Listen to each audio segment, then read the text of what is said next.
ಮೊನ್ನೆ ಕೊಡಗಿನಲ್ಲಿ ನಡೆದಿದ್ದಂತಹ ವಿದ್ಯಾರ್ಥಿನಿಯ ಬರ್ಬರ ಕೊಲೆಗೆ ಸಂಬಂಧಪಟ್ಟಂತೆ ಘಟನೆ ನಡೆದು ಒಂದು ದಿನ ಅಥವಾ 24 ಗಂಟೆ ಕಳೆದ್ರೂ ಕೂಡ ಆಕೆಯ ರುಂಡ ಎಲ್ಲಿದೆ ಅನ್ನೋದು ಪತ್ತೆಯಾಗಿಲ್ಲ. ಇದಕ್ಕೆ ಸಂಬಂಧಪಟ್ಟಂತೆ ರಿಪೋರ್ಟ್ ಇದೆ, ನೋಡ್ತಾ ಹೋಗೋಣ. ನಿಶ್ಚಿತಾರ್ಥ ಕ್ಯಾನ್ಸಲ್ ಆಗಿದ್ದಕ್ಕೆ ಕೊಲೆ, ಅಪ್ರಾಪ್ತಿಯ ರುಂಡ ಚೆಂಡಾಡಿದ ಪಾಗಲ್ ಪ್ರೇಮಿ. ನಿನ್ನೆಷ್ಟೇ ಕೊಡಗು ಜಿಲ್ಲೆಯ ಸುಮಾರ್ಪೇಟೆ ತಾಲೂಕಿನ ಸುರ್ಲಬಿ ಗ್ರಾಮದ ನಿವಾಸಿ ಪ್ರಕಾಶ್ 10ನೇ ತರಗತಿ ವಿದ್ಯಾರ್ಥಿನಿ ಮೀನಾಳನ್ನ ರುಂಡಾಮುಂಡ ಬೇರ್ಪಡಿಸಿ ಬರ್ಬರವಾಗಿ ಹತ್ಯೆ ಮಾಡಿದ್ದ. ಅಲ್ಲದೆ ಈತ ವಿದ್ಯಾರ್ಥಿನಿ ಮೀನಾ ಜೊತೆ ನಿಶ್ಚಿತಾರ್ಥ ಮಾಡಿಕೊಂಡಿದ್ದ. ಬಾಲಕಿ ಅಪ್ರಾಪ್ತಿ ಆಗಿದ್ರಿಂದ ಮದುವೆ ಮುಂದೂಡುವಂತೆ ಮಹಿಳಾ ಮತ್ತು ಮಕ್ಕಳ ಕಲ್ಯಾಣ ಇಲಾಖೆ ಅಧಿಕಾರಿಗಳು ಆಕೆಯ ಪೋಷಕರ ಮನವೊಲಿಸಿದ್ರು. ವಿಷಯ ಗೊತ್ತಾದ ಬಳಿಕ ಕುಪಿತಗೊಂಡ ಓಂಕಾರಪ್ಪ ಅಲಿಯಾಸ್ ಪ್ರಕಾಶ್ ಬಾಲಕಿಯನ್ನ ನಿರ್ಜನ ಪ್ರದೇಶಕ್ಕೆ ಕರೆದೊಯ್ದು ಕೃತ್ಯ ಎಸಗಿದ್ದಾನೆ. ಇನ್ನು ಮೀನಾಳನ್ನ ಒಂದು ಕ್ಷಣವೂ ಕೂಡ ಬಿಟ್ಟಿರೋಕೆ ಸಾಧ್ಯವಾಗದ ಓಂಕಾರಪ್ಪ ಅಲಿಯಾಸ್ ಪ್ರಕಾಶ್ ಹಲವಾರು ಬಾರಿ ಬಾಲಕಿಯ ಮನೆಯಲ್ಲಿ ಪೋಷಕರು ಇಲ್ಲದ ಸಮಯದಲ್ಲಿ ಹೋಗಿ ಕಾಲ ಕಳೆದು ಬರ್ತಾ ಇದ್ನಂತೆ. ಇನ್ನು ಪ್ರತಿಭಾವಂತೆ ವಿದ್ಯಾರ್ಥಿನಿ ಶಾಲೆಗೆ ಯಾಕೆ ಬರ್ತಾ ಇಲ್ಲ ಅಂತ ಶಿಕ್ಷಕರು ಮನೆಗೆ ಹೋದ ವೇಳೆ ಬಾಲಕಿಯೊಂದಿಗೆ ಪ್ರಕಾಶ್ ಇರುವುದು ಗೋಚರಿಸಿದೆ. ಈ ವಿಚಾರವನ್ನ ಪೋಷಕರಿಗೆ ತಿಳಿಸಿದ್ರೆ ಶಿಕ್ಷಕರಿಗೆ ಬೈದು ಕಳಿಸಿದ್ನಂತೆ. ಇಂಥ ಸಂದರ್ಭದಲ್ಲಿ ಮನೆಯವರು ನಿಶ್ಚಿತಾರ್ಥ ಮಾಡಿ 2 ವರ್ಷಗಳ ಬಳಿಕ ಮದುವೆ ಮಾಡಿಕೊಡ್ತೀವಿ ಎಂದಾಗ 2 ವರ್ಷ ಆಕೆ ಇಲ್ಲದೆ ಇರೋಕೆ ಸಾಧ್ಯನೇ ಇಲ್ಲ ಅಂತ ತಿಳಿದು ಹತ್ಯೆ ಮಾಡಿದ್ನ ಅನ್ನೋ ಅನುಮಾನ ಕಾಡ್ತಾ ಇದೆ. ಹತ್ಯೆಯಾದ ಮೀನಾ ಪ್ರಕಾಶ್ ಜೊತೆ ಓಡಾಟ ನಡೆಸಿದಂತೆ.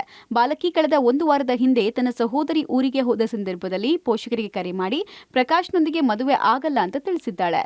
ಈ ವೇಳೆ ಮೀನಾ ಪೋಷಕರ ಮನೆಯಲ್ಲಿ ಪ್ರಕಾಶ್ ಇದ್ದು ಈಕೆ ಮಾತನ್ನ ಕೇಳಿಸಿಕೊಂಡಿದ್ದಾನೆ. ಆದ್ರೂ ಆಕೆಗೆ 18 ವರ್ಷ ತುಂಬುವವರೆಗೂ ಮದುವೆ ಬೇಡ, ಆದ್ರೆ ನಿಶ್ಚಿತಾರ್ಥ ಮಾಡಿಕೊಡಿ ಅಂತ ಮೀನಾ ಮನೆಯವರಿಗೆ ಒಪ್ಪಿಸಿದ್ದಾನೆ. ತನ್ನ ಮನೆಯವರಿಗೂ ಒಪ್ಪಿಸಿ ಮೀನಾ ಮನೆಯಲ್ಲಿ ನಿಶ್ಚಿತಾರ್ಥ ಮಾಡುವ ಸಂದರ್ಭದಲ್ಲಿ ಮಹಿಳಾ ಮತ್ತು ಮಕ್ಕಳ ಕಲ್ಯಾಣ ಇಲಾಖೆ ಅಧಿಕಾರಿಗಳು ಭೇಟಿ ಕೊಟ್ಟು ಈ ವಯಸ್ಸಲ್ಲಿ ನಿಶ್ಚಿತಾರ್ಥ ಮದುವೆ ಮಾಡಬಾರದು ಅಂತ ಹೇಳಿ ಹೋಗಿದ್ರು.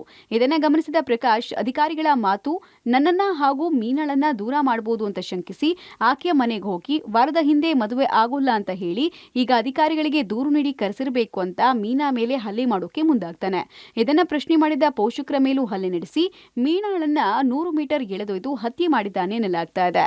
ಮೊದಲು ತಾಯಿ ಕಡ್ದಿದ್ದಾಳೆ. ತಕ್ಷಣ ಮಗಳು ಪಾಪ ಪಾಪ ಪಾಪ ಅಂತ ಕೂಗ್ತಾ ಇತ್ತು ಅಂತ ಹೋಗೋರೆಗೆ ನೋಡ್ತಿದ್ದು ರೋಡಲ್ಲಿ ಉದ್ದ ಮಲಗಿದ್ದಾಳೆ.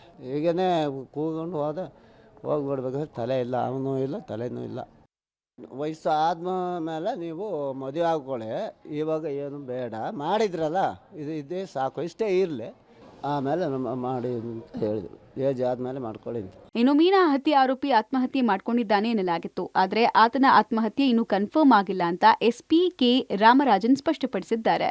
ಪ್ರಕಾಶ್ 32 ವರ್ಷ ಆ ವ್ಯಕ್ತಿ ಸುಮಾರು 5ವರೆಗೆ ಆ ಹುಡುಗಿ ಮನೆಗೆ ನುಗ್ಗಿ ಅಲ್ಲಿಂದು ತಂದೆ ತಾಯಿಗೆ ಮನೆಯಲ್ಲಿ ಒದ್ದು ತಾಯಿಗೆ ಗಾಯವನ್ನು ಉಂಟು ಮಾಡಿ ಈ ಹುಡುಗಿಯನ್ನು ಕರ್ಕೊಂಡು ಬಂದು ಒಂದು 150 ಮೀಟರ್ ಮನೆಯಲ್ಲಿಂದ 150 ಮೀಟರ್ ಕರ್ಕೊಂಡು ಬಂದು ಮರೆ ಕಡೆಯ ಒಂದು ಮಚ್ಚಿನಲ್ಲಿ ಈ ಹುಡುಗಿಯನ್ನು ತಲೆಯನ್ನು ಕೊಯ್ದಿದ್ದಾನೆ.